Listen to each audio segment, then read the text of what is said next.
कोई बात नहीं, कर लेना जिन्होंने नहीं किया। चलो स्टार्ट कर लेंगे क्लास। चलिए, सो हेलो एवरीवन, सबसे पहले सभी स्टूडेंट्स को गुड इवनिंग। तो अर्थमेटिक प्रोग्रेशन हम लोग पढ़ रहे थे और लास्ट क्लास में हमने ये पढ़ा था कि अर्थमेटिक प्रोग्रेशन होता क्या है, अर्थमेटिक प्रोग्रेशन में टर्म क्या होती है, फर्स्ट टर्म क्या होती है, कॉमन डिफरेंस क्या होता है, कॉमन डिफरेंस कैसा हो सकता है। तो जल्दी से मैं ये सारी चीजें आपको एक बार रिवाइज करा देता हूँ कि हमने क्या क्या पढ़ लिया। सबसे पहला टॉपिक हमने पढ़ा कि अर्थमेटिक प्रोग्रेशन होता क्या है। कोई बताएगा क्या होता है? एपी। AP, okay. और कुछ? ये तो आपने इसकी वो बता दी, शॉर्ट फॉर्म। सर ये एक सीरीज होती है। Very good, yes sir partner. Very good. तो ये एक सीरीज होती है, ठीक है, पहला पॉइंट एकदम सही है, ये एक सीरीज होती है। Well done. इस सीरीज में क्या होता है? पैटर्न होता है, ठीक है, पैटर्न होता है, ओके। दूसरा पॉइंट आया, पैटर्न होता है। वो पैटर्न किस तरह का होता है? सर सेम डिस्टेंस होता है बीच में। डिस्टेंस सेम होता है, ओके। चलो वेरी गुड, सभी ने मतलब कंप्लीटली आंसर नहीं दिया है, लेकिन हाँ थोड़ा थोड़ा आंसर दिया। तो एकदम सही बात है, ये एक सीरीज होती है, एक पैटर्न होता है। और ये पैटर्न कैसा होता है? इस पैटर्न में जो हर नंबर है वो कैसे मिलता है? एक फिक्स नंबर ऐड करके, है ना। We get it by adding a fix number, या सर्टेन नंबर कह सकते हैं, by adding a certain number.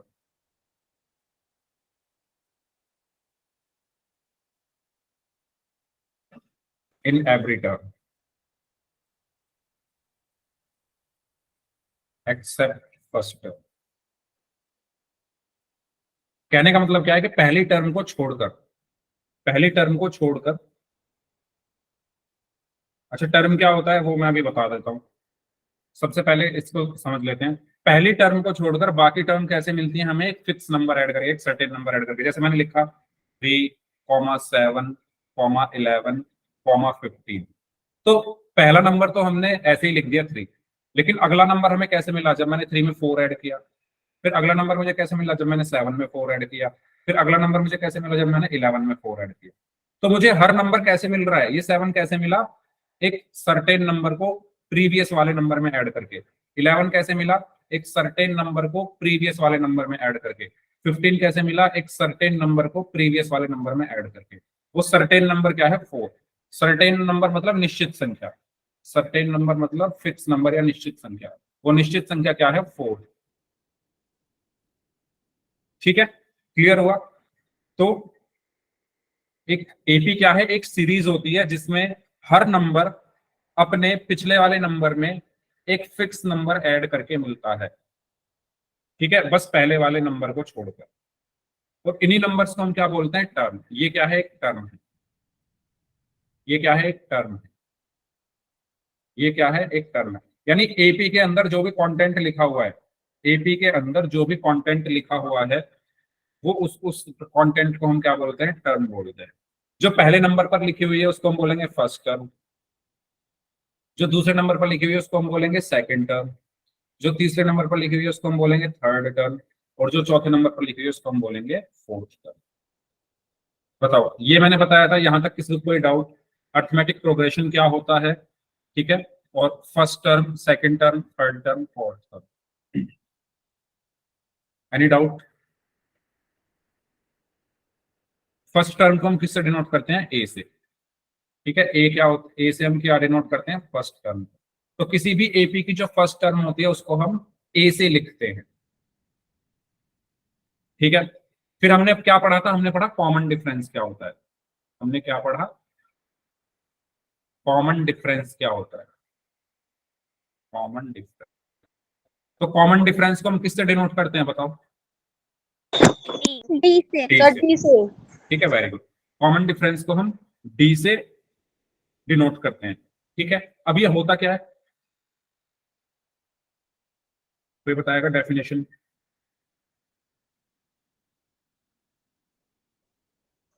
जब हम दूसरे पद को पहले पद से माइनस करते हैं तो जो हमें मिलता है वो कॉमन डिफरेंस होता है, और ये अगर आए तो ये सीरीज बराबर होती है। Very good. लेकिन आपको ये कहना जरूरी नहीं है कि दूसरे को पहले में से, आप ये बोलो कि किन्हीं भी दो टर्म्स के बीच का डिफरेंस। एक एपी में बहुत सारी टर्म होती है, तो difference between two terms, difference between two terms of an AP. ठीक है, और कॉमन डिफरेंस क्या होता है, दो टर्म्स के बीच का डिफरेंस। और वो डिफरेंस कैसे निकालते हैं हम, मैंने आपको बताया था कि अगर मान लो मेरे पास ये एपी है 7,9,11,13,15, मैंने आपको बताया था कि आप कभी भी ये मत सोचो कि सेकंड में से फर्स्ट वाले को माइनस करके ही कॉमन डिफरेंस निकलेगा। आप किसी को भी किसी में से कर सकते हो। फॉर एग्जाम्पल, अगर मुझे इसका कॉमन डिफरेंस निकालना है तो मैं मान लो अपने मन से मैंने एक टर्म ले ली, मान लो मैंने 13 ले लिया, उसमें से हम क्या माइनस करेंगे, उससे पहले वाला, यानी -11, तो 2। ठीक है, या अगर मान लो मैंने 9 ले लिया तो 9 में से मैं क्या माइनस करूंगा, उससे पहले वाला, यानी हम किसी टर्म में से उससे पिछले वाली टर्म को माइनस करते हैं। ये बहुत इंपॉर्टेंट चीज है, ये ध्यान रखनी है। कुछ बच्चे क्या कर देते हैं, कुछ ऐसे कर देते हैं 11 - 13। नहीं, आपने अगर 11 लिया है तो 11 में से क्या माइनस करना है, उससे पिछली वाली टर्म। ठीक है, क्लियर हुआ? तो अगर आपने मान लो 11 में से माइनस करना है कुछ, तो क्या माइनस करोगे, उससे अगले वाली नहीं, उससे पिछले वाली टर्म, यानी 11 - 9 इज इक्वल टू। या अगर आपने 15 लिया तो 15 में से क्या माइनस करोगे, उससे पिछले वाली टर्म, 15 - 13 इज इक्वल टू। तो यहां से आपने क्या नोटिस किया, आप किसी को भी माइनस कर लो, कॉमन डिफरेंस सेम है। ठीक है, कॉमन डिफरेंस है ना, किसी को भी माइनस कर लो, आपकी मर्जी है। तो यहां से हमें क्या पता चला कि किसी भी एपी का कॉमन डिफरेंस क्या होता है, सेम होता है। अगर कॉमन डिफरेंस सेम नहीं है तो, अगर डिफरेंस सेम नहीं है तो वो एपी नहीं। ठीक है, अगर डिफरेंस, कॉमन डिफरेंस नाम क्या है, नाम से ही पता चल रहा है, एक तो डिफरेंस होगा और वो कॉमन होगा, डिफरेंस होगा, ठीक है, इनके बीच में, और वो कॉमन होगा। कॉमन मतलब सबके साथ, सबके बीच में डिफरेंस सेम होगा, इसीलिए हम इसको कॉमन डिफरेंस बोलते हैं। और कॉमन डिफरेंस है तो एपी है, अगर डिफरेंस सेम नहीं आ रहा है, कॉमन नहीं आ रहा है, तो वो एपी नहीं है। ओके, चलिए, ये चीज हमने पढ़ ली थी। फिर मैंने आपको बताया था कि जो कॉमन डिफरेंस होता है, चलो आप ही बताओ इसका आंसर क्या होगा।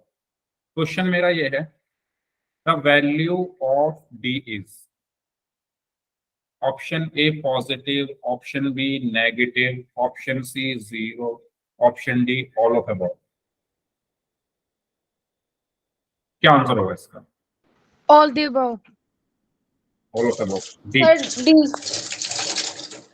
बाकी लोग भी आंसर दें भाई, डी, वेरी गुड। तो ये मैंने आपको लास्ट क्लास में याद करो बताया था, कुछ ज्यादातर बच्चों को याद है, उन्होंने डी आंसर दिया है। तो मैंने एग्जांपल लिए थे 3, और मैंने आपको वो दिखाया था कि भाई जो कॉमन डिफरेंस डी है ना, ये पॉजिटिव भी हो सकता है, ये नेगेटिव भी हो सकता है, ये 0 भी हो सकता है। ठीक है, यानी इसका सही आंसर क्या होगा, option D, all of above. ठीक है, तो ये बोर्ड एग्जाम में पूछा गया क्वेश्चन है, मैंने लास्ट क्लास में भी बता दिया था और आज फिर से आपको रिवाइज करा दिया।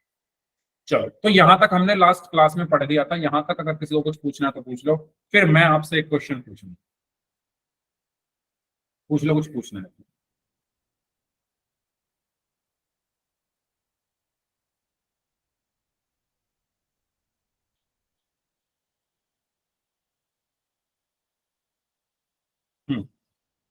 Find the common difference for given AP. AP क्या है आपकी, -3, -7, -11, -50।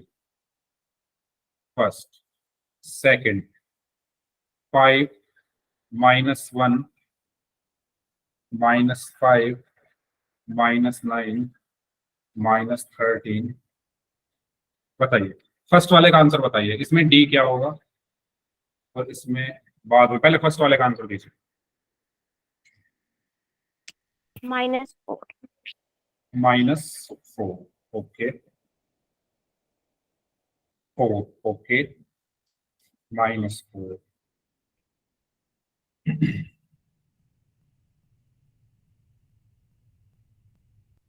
बाकी लोग भी आंसर दें भाई।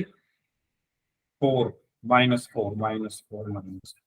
चलो याद करो, मैंने आपको ये बताया था कैसे, अभी बताया है जस्ट। हम कैसे निकालते हैं कॉमन डिफरेंस? आप कोई भी एक टर्म ले लो अपने मन से, कोई भी। तो चलो मैं -7 ले लेता हूँ, -7। उसमें से हम क्या माइनस करेंगे? -7 से पहले जो लिखा है, क्या लिखा है -7 से पहले? -3। तो इन दोनों को हम क्या करेंगे? इन दोनों को हम आपस में माइनस करेंगे। बताओ, इसमें किसी को कोई प्रॉब्लम? इसमें किसी को कोई प्रॉब्लम? -7 में से -3 को, -7 -3 क्या करना है? माइनस करना है, तो बीच में माइनस लग गया। अब यहाँ क्या बचेगा? -7 माइनस माइनस क्या हुआ? +3। ठीक है, अब दोनों के साइन अलग अलग है, तो माइनस हुआ 4, बड़ा कौन है? 7, वो माइनस का है तो माइनस। तो डी कितना आया? -। क्लियर है सभी को जिन्होंने 4 आंसर दिया है? जिन्होंने 4 आंसर दिया है जल्दी से बताएं। पहले वाले का आंसर पूछा है मैंने।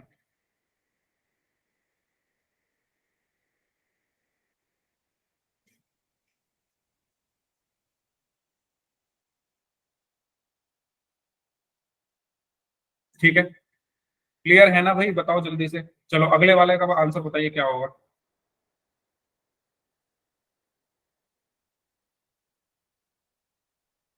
-6। पहले ये चेक करो क्या ये एपी है? No sir. No, sir. ये एपी ही नहीं है। क्यों नहीं है? क्योंकि जब आप इनका डिफरेंस निकालोगे तो क्या आएगा? -5 और फिर -5, सॉरी -1 -5, तो -6 आया। जब आप इनका डिफरेंस निकालोगे तो क्या आएगा? -5 और -1 को माइनस करना, तो ये हो गया -5 + 1, तो ये -4 आ रहा है। तो ये तो एपी ही नहीं है क्योंकि डिफरेंस अलग अलग है, तो ये एपी ही नहीं। ठीक है, तो मुझे ये चीज आपको रिवाइज करानी थी। अब किसी को कुछ पूछना है तो पूछ लीजिए, फिर हम अगले टॉपिक की तरफ चलते हैं, बढ़े आगे। ठीक है, तो इस तरीके से आप कॉमन डिफरेंस निकालो। चलिए अब हम बात करते हैं परिमित, sorry, finite and infinite AP क्या होती है, परिमित तथा अपरिमित समांतर श्रेणी क्या होती है। तो जैसा कि नाम से आपको समझ आ रहा है, फाइनाइट एपी जिसमें नंबर ऑफ टर्म्स फाइनाइट हो, जिसमें नंबर ऑफ टर्म्स को आप काउंट कर सको, वो फाइनाइट एपी होती है। इनफाइनाइट एपी क्या होती है? जिसमें नंबर ऑफ टर्म्स को आप काउंट ना कर सके। ठीक है, counting not possible, counting not possible, इसमें काउंटिंग पॉसिबल। ठीक है, तो जिसमें काउंटिंग आप कर सकते हो, जिसमें जो फाइनाइट होती है एपी, उसको हम फाइनाइट एपी बोलते हैं। जिसमें आप टर्म्स को काउंट नहीं कर सकते, वो इनफाइनाइट। फॉर एग्जांपल मैंने लिखा 5, 8, 11, 14, 17, 20, तो ये एपी क्या फाइनाइट है या इनफाइनाइट है? बताओ, क्या आप इसमें नंबर ऑफ टर्म्स काउंट कर सकते हो? Finite. फाइनाइट है ना? क्यों? क्योंकि आप इजीली देख सकते हो, 1 2 3 4 5 6 काउंटिंग कर सकते हो आप। तो नंबर ऑफ टर्म्स को आप काउंट कर सकते हो, तो इसको हम बोलेंगे फाइनाइट एपी। ठीक है, इसको हम क्या बोलेंगे? Finite AP. और अगर मैं इस एपी की बात करूं, क्या आप इसमें नंबर ऑफ टर्म्स को काउंट कर सकते हो? No sir. इसमें तो आप कर सकते हो, ये फाइनाइट हो गई। नीचे वाले को अगर आप ध्यान से देखो तो आपको पता ही नहीं इसमें टर्म कितनी है, आपको नहीं पता ना। क्यों? क्योंकि 20 के बाद भी चलती जा रही है, चलती जा रही है। ये dot dot dot dot dot का मतलब क्या है कि ये खत्म नहीं हुई एपी, ये इनफाइनाइट तक जा रही है। तो जो एपी इनफाइनाइट तक जा रही हो, या जिस एपी में डॉट डॉट डॉट डॉट लग रहा हो और हमें पता ही नहीं है कि वो कहां तक जा रही है, तो उसको हम बोलते हैं इनफाइनाइट एपी। ठीक है, यानी जो चलती जाए, रुके ना। ये रुकी नहीं रही कहीं पर, चलती जा रही है। ये 20 पर आकर रुक गई है। ठीक है, इसमें आप नंबर ऑफ टर्म्स काउंट नहीं कर सकते क्योंकि 20 के आगे भी टर्म्स और आपको नहीं पता वो कितनी। तो फाइनाइट और इनफाइनाइट एपी में कोई डाउट? फाइनाइट एपी वो होती है जो रुकी जाए, इनफाइनाइट वो होती है जो चलती जाए, इनफाइनाइट। ठीक है, बताइए।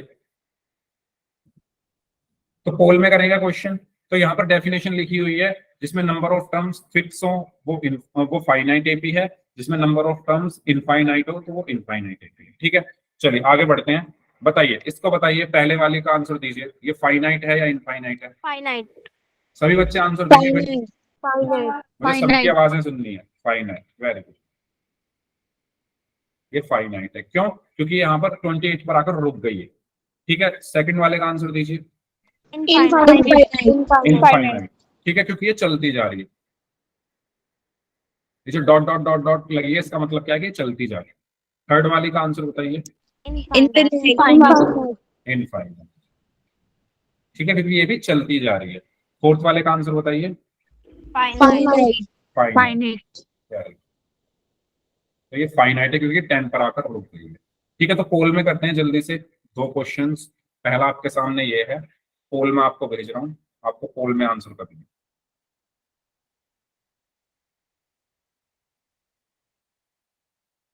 ठीक है, पोल में आपको भेज,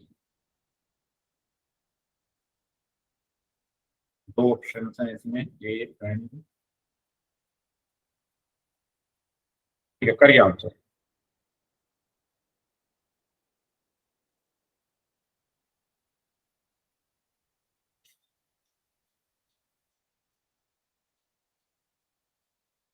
दी गई समांतर श्रेणी है, given AP is, option a finite, option B infinite.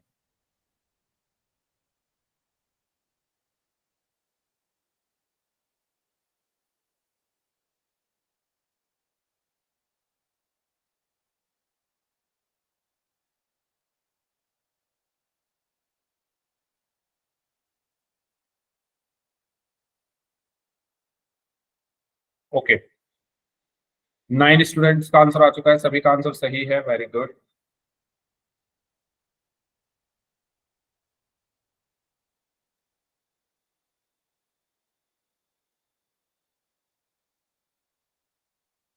Ten में से 9 स्टूडेंट्स का आंसर सही है।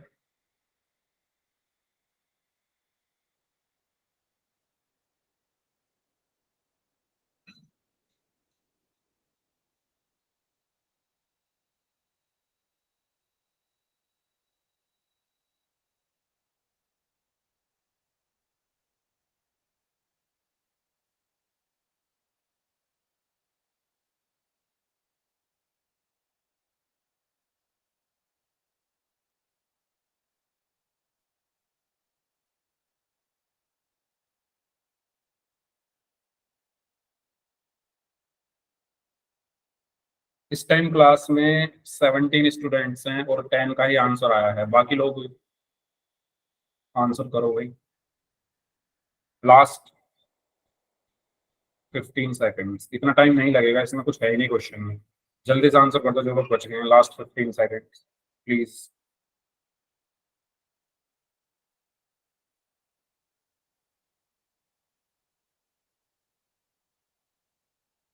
Last 5 seconds, 5, 4, 3, 2, 1। क्या आंसर आएगा इसका? ए। फाइनाइट। सर ए। ए, सर बाकी लोग चैट ऑन कर दो। ए सर। एक मिनट कर रहा हूँ चैट। ठीक है, तो ए आंसर आएगा। क्यों आएगा ए आंसर? क्योंकि इसमें जो ये एपी है ये रुक चुकी है 3 पर आकर, और अगर ये रुक चुकी है तो आप इजीली काउंट कर सकते हो कितने नंबर्स हैं। ठीक है, तो इसमें नंबर ऑफ टर्म्स फाइनाइट है, तो इसलिए इस एपी को हम क्या बोलेंगे? फाइनाइट एपी बोलेंगे। तो सही आंसर क्या होगा इसका? ऑप्शन ए होगा। ठीक है, नेक्स्ट, इसको भी पोल में करना है, पोल में आपको भेज रहा हूं,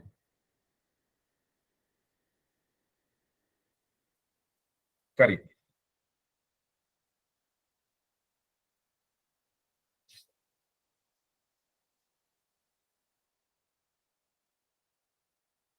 सभी लोग सॉल्व करें।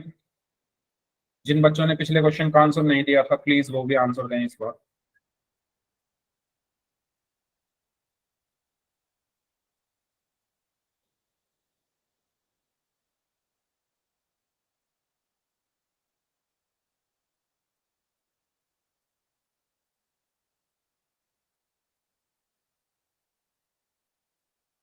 11 स्टूडेंट्स का आंसर आ चुका है, सभी का आंसर सही है।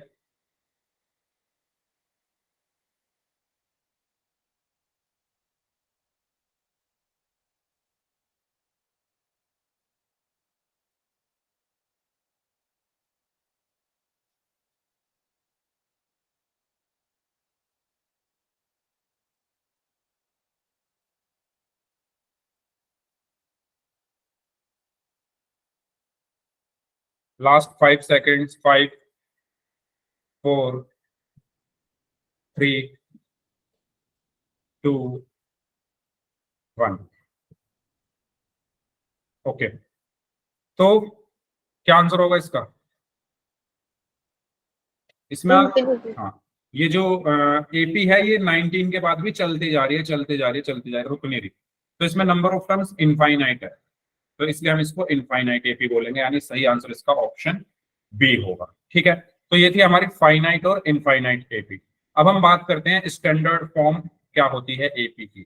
आपने स्टैंडर्ड फॉर्म, या आपको याद होगा आपने पढ़ी थी क्वाड्रेटिक इक्वेशन की, आपने स्टैंडर्ड फॉर्म पढ़ी थी इक्वेशंस हैविंग, या मैं कहूँ linear equation in two variables की। तो ऐसे ही अब हम पढ़ेंगे स्टैंडर्ड फॉर्म एक एपी की क्या होती है। आपके सामने एक एपी लिखी हुई है, ठीक है। तो सबसे पहले एक नंबर लिखा हुआ है 3, फिर इस 3 में अगर मैं 4 ऐड कर दूं तो आपको मिला 7, फिर इसमें आपने फिर से 4 ऐड कर दिया तो आपको मिला 11, आपने फिर इसमें एक और 4 ऐड कर दिया तो आपको मिला 15। क्या ये बात सही है? आपको, आपके पास पहले 3 था, इसमें आपने एक 4 ऐड कर दिया तो 7 हो गया, फिर एक और 4 ऐड कर दिया तो 11 हो गया, फिर एक और 4 ऐड कर दिया तो 15 हो गया। क्या ये सब चीजें सही लिखी है? इसमें किसी को कोई प्रॉब्लम? ठीक है, 3 से स्टार्ट हुआ और आप 4 4 4 ऐड करते गए, यस और नो? ओके, अब आप एक बात बताओ, इस एपी की ये फर्स्ट टर्म है, ये जो एपी है 3 7 11 15, इसकी फर्स्ट टर्म 3 है ना, इसको मैं ए से डिनोट कर सकता हूं, ये ए है। Yes sir. ठीक है, इसका डिफरेंस कितना है, कॉमन डिफरेंस कितना है? सर 4। 4 है ना। 4। अगर मैं 7 में से 3 माइनस कर दूं तो 4 आएगा ना, तो इसका कॉमन डिफरेंस 4 है। तो क्या मैं इस 3 + 4 को a + d लिख सकता हूं? क्योंकि 3 किसके बराबर है? a के, और 4 किसके बराबर है? d के। लिख सकता हूं क्या? बताओ, क्या मैं 3 + 4 को a + d लिख सकता हूं? क्यों? क्योंकि 3 क्या है? a है। Yes sir. 3 क्या है? a है। 4 क्या है? 4 क्या है? d है। ऐसे इसको क्या लिख सकता हूं? बताओ, इसको क्या लिख सकता हूं मैं? इसको बताओ क्या लिख सकता हूं? a + 2d। a + 2d। हाँ, या मैं ऐसे लिख सकता हूं a + d + d। ठीक है, ऐसे इसको क्या लिख सकता हूं? a + d + d 3d। + d। ठीक है, तो यहां से क्या बचा? ये a, ये a + d, ये a + 2d, और ये a + 3d, और ये ऐसे ही चलती जा रही है। इसी को हम कहते हैं स्टैंडर्ड फॉर्म। एक एपी की स्टैंडर्ड फॉर्म क्या होती है?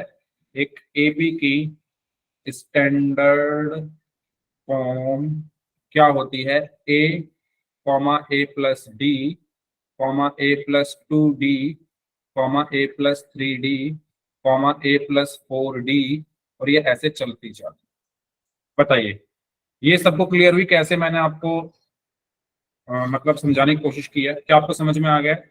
मैंने एक एग्जांपल के थ्रू, ये एक एग्जांपल मैंने लिया, इसके थ्रू आपको निकाल कर दिखाने की कोशिश की। तो अगर आपसे कोई पूछे कि स्टैंडर्ड फॉर्म या जनरल फॉर्म क्या होती है, तो आप क्या बोलोगे? a, a + d, a + 2d, a + 3d, a + 4।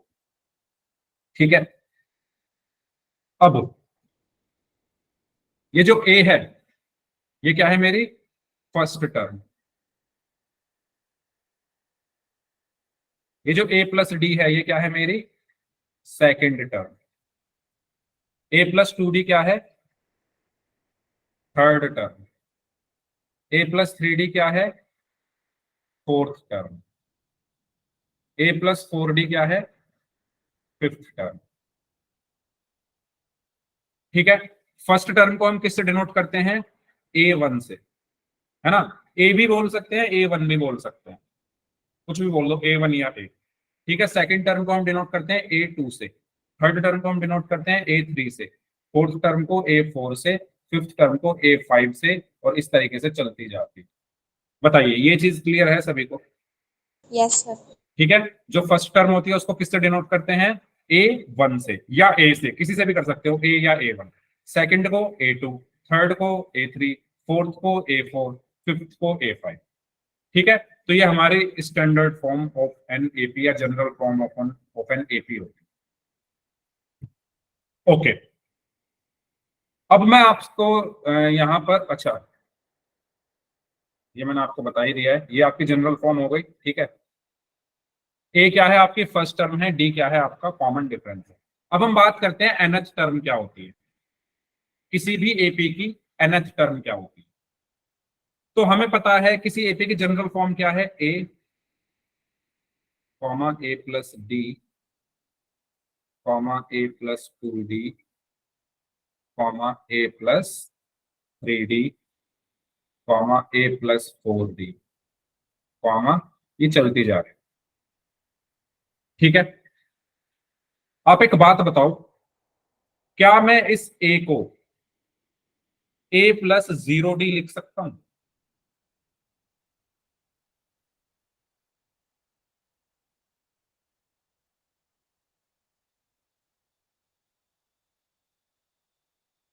सोच लो, क्योंकि एकदम सन्नाटा छा चुका है क्लास में। क्या मैं ए को ए प्लस 0D लिख सकता हूं भाई? 0D मतलब जीरो की डी में मल्टीप्लाई करोगे तो जीरो ही आएगा, और ए प्लस 0 ए ही आएगा, तो कुछ फर्क थोड़ी पड़ रहा है। ए को मैं ए प्लस 0D लिख सकता हूं ना। ऐसे ही क्या मैं ए प्लस डी को ए प्लस 1D लिख सकता हूं? ठीक है, लिख सकता हूं ना, और इनको मैं ऐसे ही रहने देता हूं, ए प्लस 2D, ए प्लस 3D और ए प्लस 4D।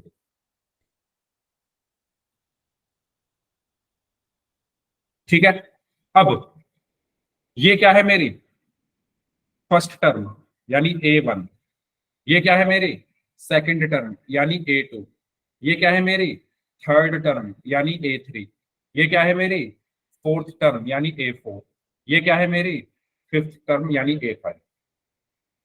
बताओ, यहां तक कोई डाउट? यहां तक कोई डाउट?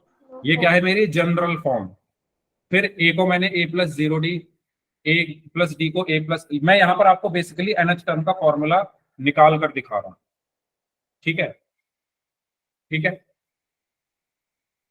चलिए अब आप एक बात बताओ, देखते हैं कौन इसका जवाब देता है, ध्यान से सुनना। अगर फर्स्ट टर्म को मैं A1 लिख रहा हूं, सेकंड टर्म को A2 लिख रहा हूं, थर्ड टर्म को A3 लिख रहा हूं, फोर्थ को A4 लिख रहा हूं, फिफ्थ को A5 लिख रहा हूं, तो nth को क्या लिखूंगा? बताओ, सवाल सुनो। फर्स्ट टर्म को A1 लिखा, सेकंड को A2 लिखा, थर्ड को A3 लिखा, फोर्थ को A4 लिखा, फिफ्थ को A5 लिखा, तो nth को क्या लिखूंगा? an an लिखूंगा, यस और नो? बताओ भाई। अगर फर्स्ट बोल रहा हूं तो ए के साथ 1 आ रहा है, सेकंड टर्म में ए के साथ 2 आ रहा है, थर्ड टर्म में ए के साथ 3 आ रहा है, फोर्थ टर्म में ए के साथ 4 आ रहा है, फिफ्थ टर्म में ए के साथ 5 आ रहा है, तो nth टर्म में ए के साथ n आ जाएगा, an लिखेंगे। Why sir? अरे मानसी, एक बात बताओ, जब मैं फर्स्ट बोल रहा हूं तो ए के साथ 1 आ रहा है ना, जब मैं सेकंड बोल रहा हूं तो ए के साथ 2 आ रहा है, जब मैं थर्ड बोल रहा हूं ए के साथ 3 आ रहा है, जब मैं फोर्थ बोल रहा हूं ए के साथ 4 आ रहा है, जब मैं फिफ्थ बोल रहा हूँ ए के साथ 5 आ रहा है, जब मैं सिक्स्थ बोलूंगा A6 होगा, seventh term A7, eighth term A8, ninth term A9, tenth term A10, तो nth टर्म AN होगी या नहीं होगी?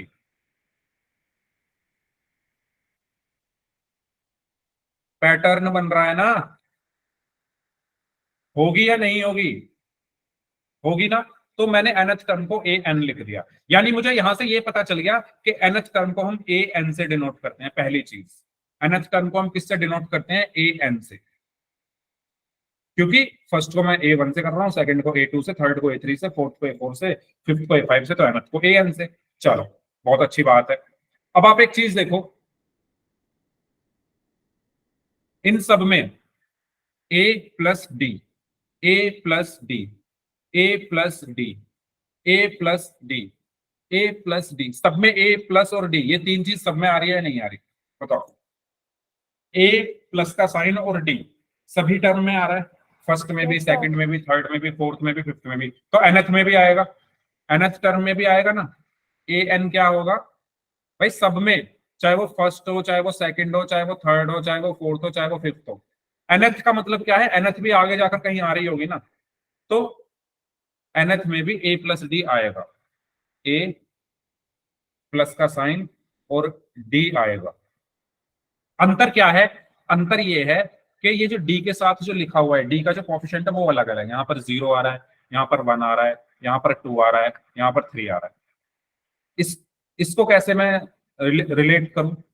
देखो, जब यहाँ 1 है तो यहाँ 0 है, जब यहाँ 2 है तो यहाँ 1 है, जब यहाँ 3 है तो यहाँ 2 है, जब यहाँ 4 है तो यहाँ 3 है, जब यहाँ 5 है तो यहाँ 4 है। क्या रिलेशन बन रहा है इन दोनों में? बताओ, इनमें क्या रिलेशन है?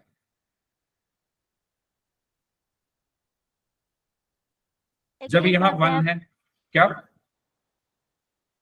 एक एक का गैप, एक एक का गैप है, यानी एक कम करके लिखा हुआ है। जब यहाँ 1 है तो 1 में से 1 कम करेंगे 0, जब यहाँ 2 है तो 2 में से 1 कम करेंगे तो 1, 3 है 3 में से 1 कम करेंगे तो 2, 4 है तो 4 में से 1 कम करेंगे तो 3, 5 है तो 5 में से 1 कम करेंगे तो 4, यानी एक एक कम करके लिखा जा रहा है। तो ऐसे ही nth टर्म में भी n में से एक कम करके लिख देंगे, n माइनस। ये होता है nth टर्म का formula, a plus n minus 1 into D. ठीक है, a और d सब में आ रहे हैं तो nth में भी आएंगे। d के साथ जो आ रहा है वो अलग है। वो कैसे अलग है? अगर सेकंड टर्म है तो यहाँ 1 आ रहा है, थर्ड टर्म है तो यहाँ 2 आ रहा है, फोर्थ टर्म है तो यहाँ 3 आ रहा है, फिफ्थ टर्म है तो यहाँ 4 आ रहा है, तो nth टर्म है तो यहाँ पर n माइनस 1 आ जाएगा, एक कम कर देंगे। तो ये फॉर्मूला इस तरीके से निकाला गया है। तो यहां से आपको क्या पता चला कि nth टर्म को हम a n से डिनोट करते हैं। a क्या होता है? फर्स्ट टर्म, d क्या होता है? कॉमन डिफरेंस, n क्या है? n है आपकी number of terms, number of terms. Number of terms का मतलब n की वैल्यू 1 2 3 4 5 6 कुछ भी हो सकती है। ठीक है, अगर किसी एपी में 10 टर्म है तो n की वैल्यू 10 हो जाएगी, अगर किसी एपी में 20 टर्म्स है तो n की वैल्यू 20 हो जाएगी, अगर किसी एपी में 50 टर्म्स है तो n की वैल्यू 50 हो जाएगी। इस एपी में कितनी टर्म है? n टर्म्स है इस सर, एपी में। हाँ, अगर ए एन कितना होगा? क्या जो ए एन है वो कितना होगा? ये लिखा तो हुआ है a n is equal to a plus n minus 1 into D. a n का मतलब है nth टर्म, a n का मतलब क्या है? nth term. ये हम निकालेंगे क्वेश्चन में। जैसे आपसे क्वेश्चन में कहा गया फिफ्थ टर्म निकालो, तो यहाँ a 5 आ जाएगा। अगर आपसे क्वेश्चन में कहा गया 16th टर्म निकालो तो a 16 हो जाएगा। समझ रहे हो? n की जगह हम रखते चले जाएंगे। जैसे मान लो थर्ड टर्म निकालनी तो a 3 इज इक्वल टू, यहाँ रख देंगे सारी चीजें। अभी हम क्वेश्चन करेंगे, आपको क्लियर हो? ओके, तो इस फॉर्मूले को आपको ध्यान रखना है। ठीक है, तो फॉर्मूला क्या है आपका? nth टर्म ऑफ एपी क्या होती है? a plus n minus 1 into. ठीक है, तो कुछ क्वेश्चंस करते हैं। चलिए, जैसे ये क्वेश्चन है आपके लिए। पहला क्वेश्चन देखो, a की वैल्यू दी हुई है, d की वैल्यू दी हुई है, n की वैल्यू दी हुई है, आपको a n निकालना है। ठीक है, तो पहला क्वेश्चन मैं करा रहा हूं, दूसरा आप लोग करोगे। पहला क्वेश्चन, a की वैल्यू दी हुई है 5, d की वैल्यू दी हुई है 3, n की वैल्यू दी हुई है 5। आपको क्या निकालनी है? nth term. आपको क्या निकालनी है? nth term. n की वैल्यू कितनी है? 5, यानी आपको फिफ्थ टर्म निकालनी है। यस और नो? क्या आपको ये बात समझ में आई? Yes, sir. है ना? आपको निकालना है nth टर्म। n की वैल्यू क्या है? 5, यानी आपको फिफ्थ टर्म निकालनी है। और फिफ्थ टर्म को मैं कैसे लिखूंगा? a5, है ना फिफ्थ टर्म। या मैं इसको और मैं क्या लिख सकता हूँ? a5 की वैल्यू आपको निकालनी है। यस और नो? है ना? क्लियर हुआ सभी को क्या निकालना है? भाई फर्स्ट टर्म को a1 से डिनोट करते हैं, सेकंड को a2 से, थर्ड को A3 से, तो फिफ्थ टर्म मुझे निकालनी है ना, n की वैल्यू 5 है तो फिफ्थ को A5 से डिनोट करेंगे। ठीक है, अब आपका nth टर्म का फॉर्मूला क्या होता है, an is equal to a plus n minus 1 into D. तो आपको क्या निकालना है, a n की वैल्यू कितनी है 5, A5 आपको निकालना है इज इक्वल टू a कितना है 5 प्लस n कितना है 5 माइनस 1, डी कितना है 3। तो A5 इज इक्वल टू क्या आया 5 प्लस 5 माइनस 1 4 इंटू 3। इसको सॉल्व करके क्या आएगा 27 आएगा, 27 आएगा ना इसको सॉल्व करके, है ना, वेरी गुड हीना, 27 आएगा ना इसको सॉल्व करके, बताओ भाई सभी लोग, वेरी गुड आशु, बाकी लोग भी बताओ 27 ही आएगा, 27, very good very good very good, Manisha very good, Mansi 17 क्यों बोल रही है भाई, नेहा 17, अच्छा अब 17, मैंने इसीलिए बोला 27 क्यों आएगा भाई, बोर्ड मास के अकॉर्डिंग चलेंगे ना, पहले क्या होती है मल्टीप्लीकेशन होती है, पहले मल्टीप्लाई करेंगे इनको, ठीक है। A5 इज इक्वल टू क्या होगा 5, बोर्ड मास आप सबको पता ही होगा, बोर्ड मास क्या कहता है, पहले हम क्या करते हैं M4 मल्टीप्लाई, पहले मल्टीप्लाई होती है फिर A4 एडिशन होता है, ठीक है। तो पहले मल्टीप्लाई करेंगे तो 5 प्लस 4 3 12 और 12 और 5 7, बताइए क्लियर हुआ सभी को ये। तो फिफ्थ टर्म क्या होगी इस एपी की 17 होगी, ठीक है। ओके, सेकंड क्वेश्चन करो सभी स्टूडेंट्स खुद से, सेकंड वाले का आंसर बताइए क्या आएगा।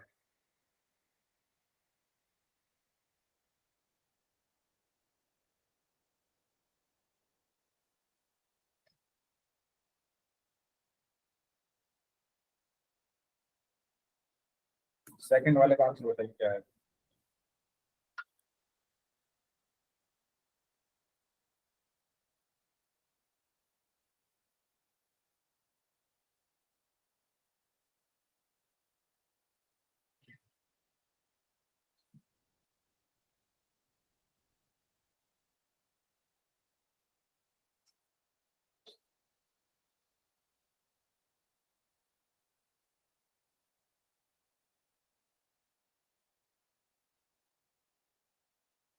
सेकंड वाले में ए की वैल्यू 7 है, डी की वैल्यू -3 है, एन की वैल्यू 8 है, आपको एनएच टर्म यानी 8th टर्म निकालनी, 28, ओके, हो जाएगा 7 प्लस 7 इंटू -3 तो 7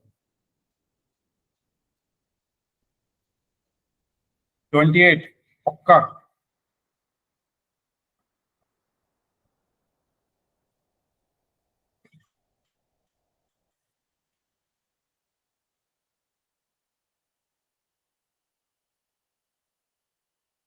-14, वेरी गुड। तो देखिए ए की वैल्यू कितनी दी हुई है 7, ठीक है, डी की वैल्यू -3, एन की वैल्यू 8, आपको क्या चाहिए nth टर्म यानी A8 की वैल्यू आपको चाहिए, A8 चाहिए आपको, तो nth टर्म मतलब n की वैल्यू 8 है ना, तो 8th टर्म चाहिए ना बेसिकली, तो an इज इक्वल टू क्या होता है a plus n minus 1 into D. तो a n की वैल्यू कितनी है 8, A8 is equal to a की वैल्यू 7 प्लस n की वैल्यू 8 माइनस 1, डी की value -3, A8 is equal to 7 plus 8 minus 1 7 into -3। Sir 3 bracket में क्यों है?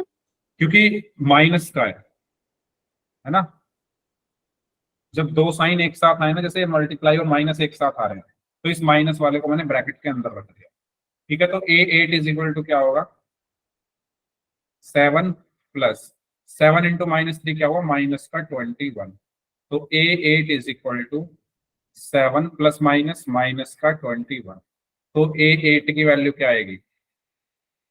-40। सर मैंने प्लस कर दिया था। प्लस नहीं करना, बीच में माइनस का साइन है ना। क्लियर है सभी को? सभी को क्लियर हुआ क्या ये क्वेश्चन? ठीक है, इस तरीके से करना है सॉल्व। चलिए थर्ड पार्ट देखिए। थर्ड पार्ट में आपसे क्या कहा गया है, अगले पेज पर कर लेते हैं। ए की वैल्यू है -3, ठीक है। डी आपको निकालना है, और एन है 4, एन है 4, और एनएच टर्म है 12।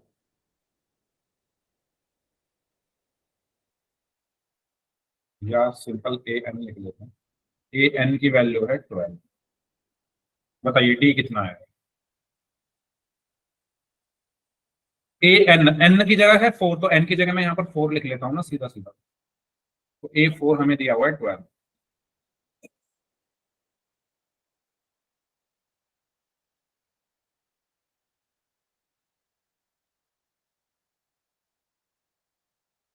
Five, five, very good.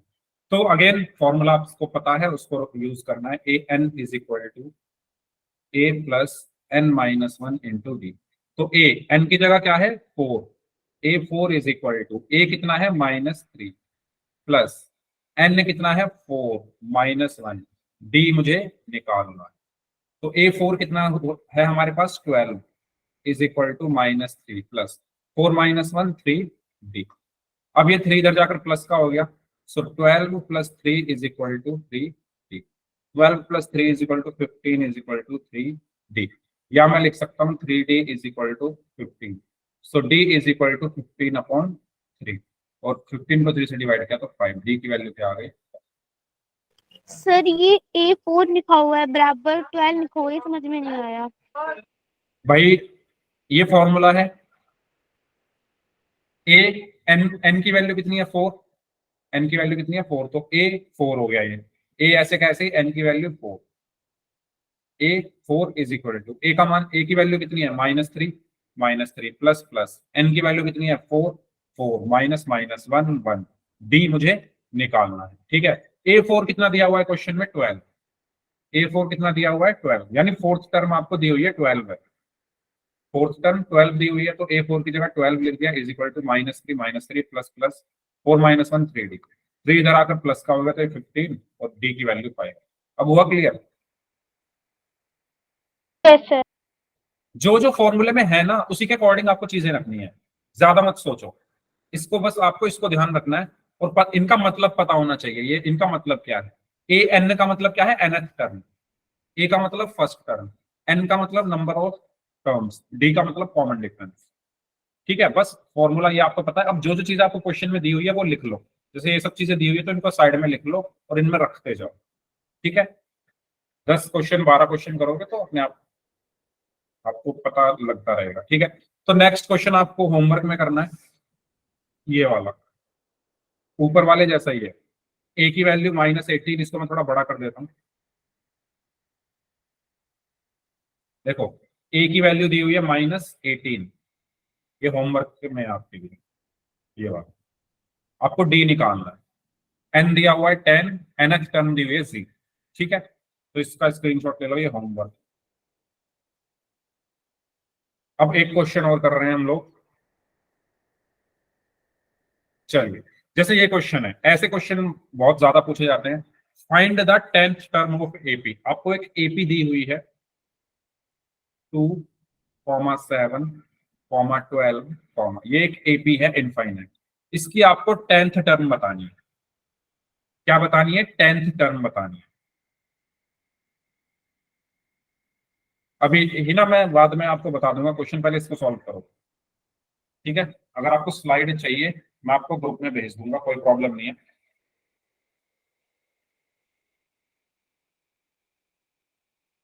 इसको सॉल्व करें, इसकी 10th टर्म बतानी है आप।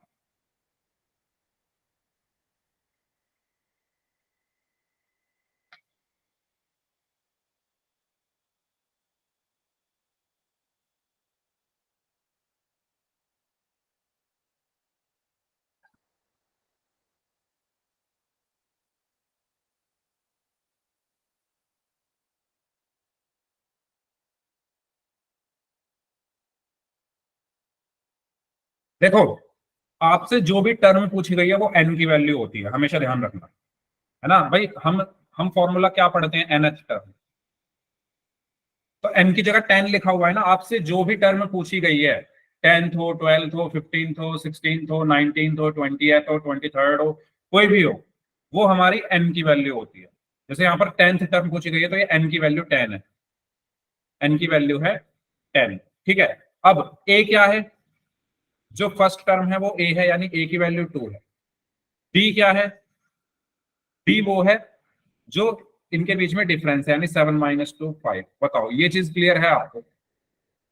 बताइए, n क्या है, 10 है, a क्या है, 2 है, d क्या है, 5 है। ठीक है, आपको निकालनी क्या है, 10th टर्म, यानी a10 आपको निकालनी है। आपको a10 निकालनी है, यस और नो? क्या आपको ये चीज समझ में आ रही है, आपको क्या निकालना है? भाई मैंने अभी बताया था, फर्स्ट टर्म को हम a1 लिखते हैं, सेकंड टर्म को a2 लिखते हैं, थर्ड टर्म को a3 लिखते हैं, फोर्थ टर्म को a4, फिफ्थ टर्म को a5, तो 10th को क्या लिखेंगे, a10। आपको a10 निकालना है। ठीक है, फॉर्मूला क्या होता है nth टर्म का, an is equal to a plus n-1 into b। तो a, n की वैल्यू क्या है, 10, इज इक्वल टू a कितना है, 2, प्लस n कितना है, 10, -1, d कितना है, 5। तो a 10 is equal to 2 plus 10 - 1 9 into 5। ठीक है, तो a 10 इज इक्वल टू क्या हुआ, 2 प्लस 9 इंटू 5 इज 45। तो a 10 की वैल्यू क्या हो गई, 47। इस क्वेश्चन में अगर कोई डाउट हो तो बताइए।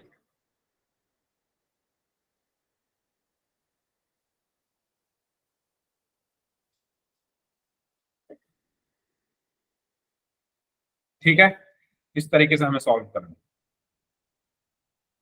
तो जो भी आपसे टर्म पूछी गई है वो n की वैल्यू होती है। a आप निकाल सकते हो, d आप निकाल सकते हो, फॉर्मूला आपके पास है, उसमें रखो, सारी चीजें आपको पास आ जाएंगी। ठीक है, तो एक और क्वेश्चन करते हैं। चलिए, इसको सॉल्व करिए।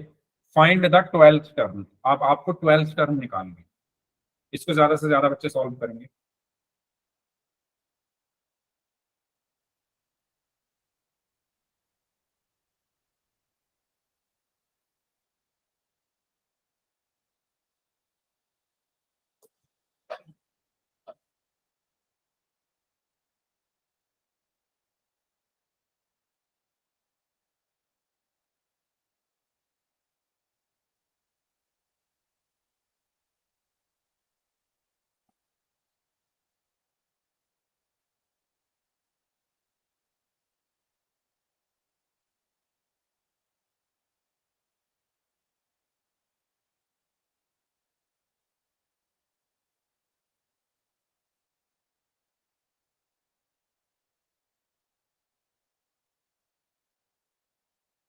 सिक्सटी नाइन, मनीषा, हिना, यशिका, आशु। 81 नेहा। 69 सलोनी।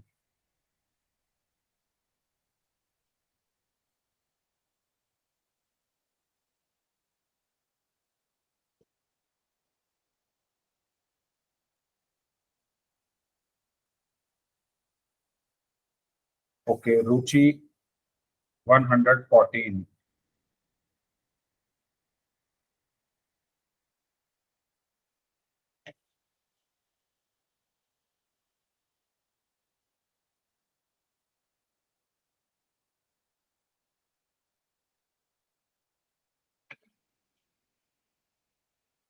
मुस्कान 69।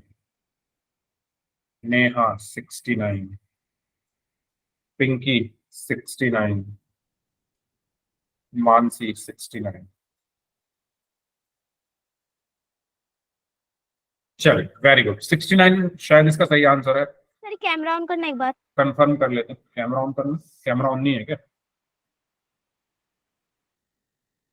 किसका कैमरा ऑन नहीं है? अच्छा, वैसे कैमरा ऑन था। हाँ जी मानसी, क्या दिखा रहे हो आप ये? हाँ ठीक है। अच्छा, इधर आपने सिर्फ 12 क्यों लिखा है? A12 लिखो ना। AN होता है तो A के नीचे N आता है, ठीक है ना? देखो मैं बताता हूँ आपने कहाँ गलती की आपने। इसको, इसकी जो नोटेशन है वो ठीक से देखो। देखो, सबसे पहले मुझे कौन सी टर्म निकालनी है? 12, यानी N की वैल्यू 12 हो गई। A की वैल्यू है 3, D की वैल्यू है 9 माइनस 3 यानी 6, और हमें निकालना क्या है? 12th टर्म यानी A12 वो मुझे निकालना। ठीक है, हमें फॉर्मूला पता है AN is equal to A plus N-1 × D। हाँ रुचि देख लो इधर, आपको आपकी मिस्टेक पता चल जाएगी। ठीक है, अब देखो ये A ऐसे का ऐसे ही रहेगा। अच्छा, आप किसी के मन में ये सवाल तो नहीं आ रहा कि सर आपने A की जगह यहाँ पर 3 क्यों नहीं रखा? क्या किसी का ये क्वेश्चन है? सर A की वैल्यू तो 3 है, आप यहाँ 3 क्यों नहीं रख रहे? वो मैं इसलिए नहीं रख रहा क्योंकि ये A है और ये AN एक पूरी क्वांटिटी है। इसको मैं एक साथ पढ़ूंगा। ये दोनों अलग अलग है, ये तो सिर्फ A है, ये है AN। ठीक है, क्लियर है ये चीज? अगर किसी के मन में ये सवाल हो कि सर आप A की जगह 3 क्यों नहीं रख रहे, मैं इसलिए नहीं रख रहा क्योंकि 3 जो है वो A के बराबर है। AN एक पूरी क्वांटिटी है, AN अलग अलग नहीं है। ठीक है, तो इसलिए नहीं रख रहा। अब A N की वैल्यू क्या है? N की वैल्यू है 12, तो यहां आएगा 12। मानसी, पता चला मैं क्या कह रहा था? Yes sir. आपने यहाँ 12 लिख दिया, नहीं, गलत हो जाएगा। A N की जगह रखना है 12 इज इक्वल टू, अब A की जगह क्या रखोगे? 3 प्लस N की जगह क्या रखोगे? 12 -1, D की जगह क्या रखोगे? 6। ठीक है, so A12 is equal to 3 plus 12 -1 11 × 6। ठीक है, रुचि आपका 84 इसलिए आ रहा होगा क्योंकि आपने पहले इनको ऐड कर दिया होगा। मैंने बताया मैंने बताया बोर्ड मास का यूज करना है। बोर्ड मास क्या कहता है कि पहले हम ब्रैकेट ऑफ, यानी ब्रैकेट तो इसमें है ही नहीं, डिवीजन डिवीजन इसमें है ही नहीं, मल्टीप्लीकेशन मल्टीप्लीकेशन हम लोग पहले करेंगे। सो 3 प्लस 11 × 6 66, फिर मल्टीप्लीकेशन के बाद होगा एडिशन, तो 66 प्लस 3 69। रुचि क्लियर हुआ? आपको पहले मल्टीप्लाई करना है फिर ऐड करना है, क्योंकि बोर्ड मास रूल ये कहता है कि पहले हम अगर साइन एक साथ आ रहे हैं, मल्टीप्लीकेशन और एडिशन एडिशन के साइन एक साथ आ रहे हैं, तो पहले मल्टीप्लाई करते हैं फिर ऐड करते हैं। ओके रुचि, क्लियर हुआ? आपको अपना डाउट जो था, बाकी लोग बताओ, किसी को कुछ पूछना है इसमें तो पूछ लीजिए।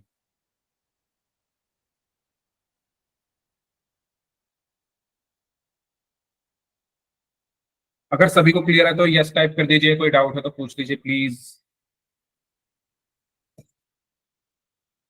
सबको क्लियर है? ठीक है, तो फिर हम इस क्लास को यहीं तक रखते हैं, है ना? इससे आगे क्वेश्चंस हम लोग नेक्स्ट क्लास में करेंगे, तो यहीं एंड करते हैं आज की क्लास।